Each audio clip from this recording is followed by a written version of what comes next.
All right, ladies and gentlemen, welcome back to Chicago Bears Daily. We've got another Bears video for you guys today. We're going to be talking a little about the defense. Jaylon Johnson was on the Jim Rome show a couple of days ago, and he had some quotes that I really found, I thought they were pretty cool. So, Eberflus, Alan Williams, defensively, whether it's this season, whether it's next year, eventually I believe the defense is going to start clicking. Before we get into today's video, if you guys enjoy it, hit the like button, hit that subscribe button. We post daily Bears content on this channel, and we appreciate all the love. 1,000 subs, man. It feels great.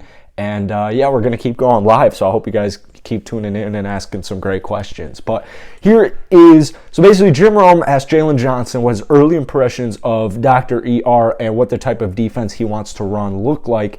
And something that we've really been talking about in these videos is just kind of establishing a culture. You're bringing a lot of bodies in, both sides of the ball, but you're bringing a lot of bodies in that are on almost like 1 year prove it type of deals. And what I think that does is I think it lights a fire under a lot of these players' asses that, like, all right, maybe some of these cats haven't been given a full opportunity.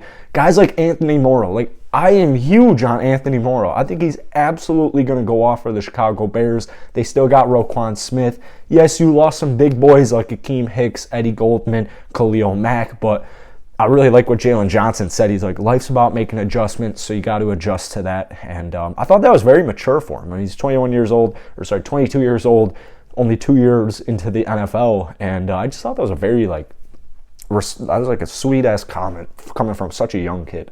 But anyways, here are his impressions. Hard-nosed, flying around to the ball, definitely a different culture. Money. Really attacking and playing hard, try to cause turnovers just like the Colts have been doing these last couple of years. We're going to be attacking the ball and getting those turnovers. So that is something that kind of reminds me of like the OG Chicago Bears days with Tillman, with Urlacher, with Lance Briggs. Like, that was kind of like just heavy hitters, causing turnovers, making the offense as uncomfortable as possible, getting pressure on the QB so he makes mistakes, and then you got guys like Tillman swooping in for the pick, swooping in for the fumble.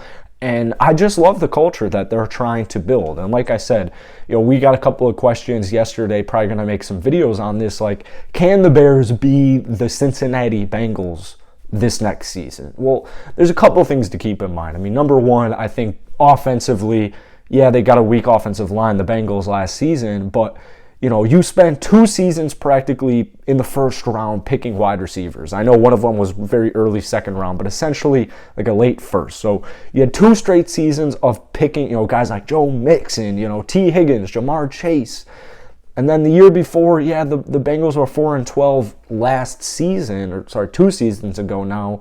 But Joe Burrow was also out, with his torn ACL. So there's like several things you need if you want the Bears to kind of make a deep run. And we talked about this a lot in our live stream yesterday. You probably got to get it started, or you definitely have to get it started off with a win against the 49ers.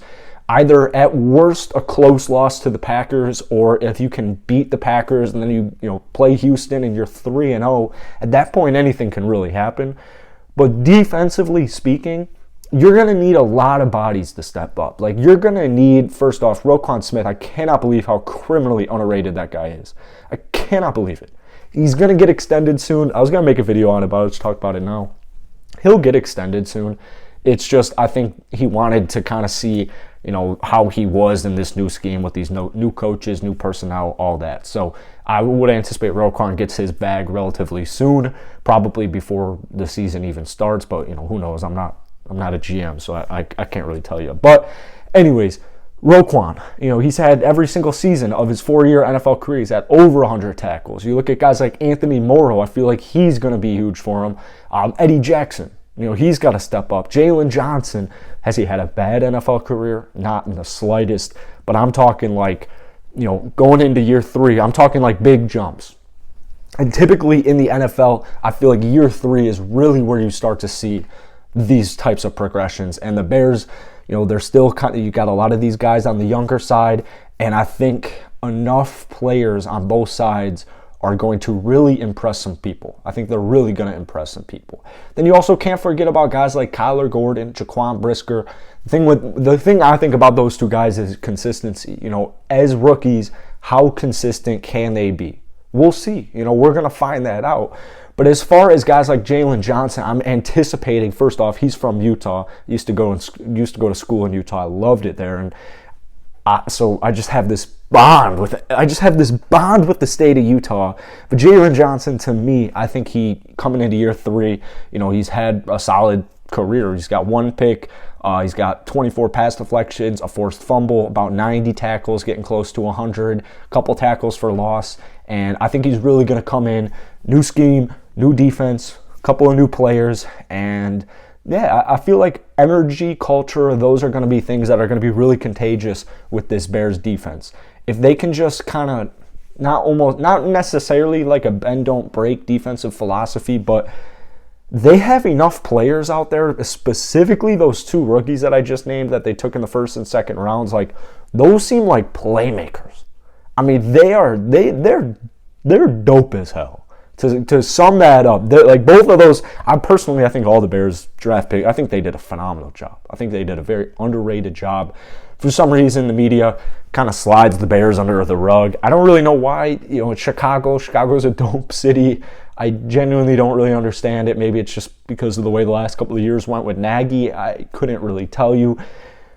But defensively speaking, I think that, yeah, you know, they'll have their flaws. You know, they'll definitely have their flaws, especially with losing Akeem Hicks a couple of days ago, losing Eddie Goldman, losing Khalil Mack. Like, yeah, you know, it sucks. But when you really dive into it, if the offense isn't ready to compete for a Super Bowl, like Justin Fields just finished his rookie year, right? Just finished his rookie year. So you got all these guys on the defensive end. You know, are Khalil Mack, Goldman, Hicks, are they like old? Definitely not. They're still in their primes. But you got to kind of start thinking, like, by the time your offense, your offensive line, you've got your weapons, by the time all those guys are, you know, kicking it, rolling, ready to make a run, you got to be thinking, when you factor in the age and the financial aspect, it just doesn't make much sense. So looking at it in retrospect, I really genuinely think the Bears made the best move. I know getting rid of Khalil Mack kind of sucks because, you know, you go back to a year like 2018 where it's, you know, the Bears defense for a couple of years was just terrifying. I mean, they were terrifying, dude. You did not want to play that defense in any game, in any situation. I bet even in a preseason game, you're like, damn it, like, I hope their first stringers aren't in for this game for much longer. Like, it was a scary-ass defense. But you didn't have Justin Fields in. So you got to kind of prepare for Justin Fields. You got to find your defensive pieces. Guys like Anthony Moore, guys like Jalen Johnson, Brisker, Kyler. You got to find those pieces so that everyone can kind of start clicking at the right time while you're also remaining financially versatile. And I think it's money. I think, you know, we've made videos on this. They're playing chess, not checkers. People are really confused at it, but I genuinely think they're doing a phenomenal job. So that's it for today, man. If you enjoyed it, hit the like button, hit that sub button. It's greatly appreciated. If you're still watching it at this point, let's try and get 100 likes on today's video. Sounds kind of crazy, but it would be dope. So I'll see you guys later. Drop some comments down below. Most important part, peace.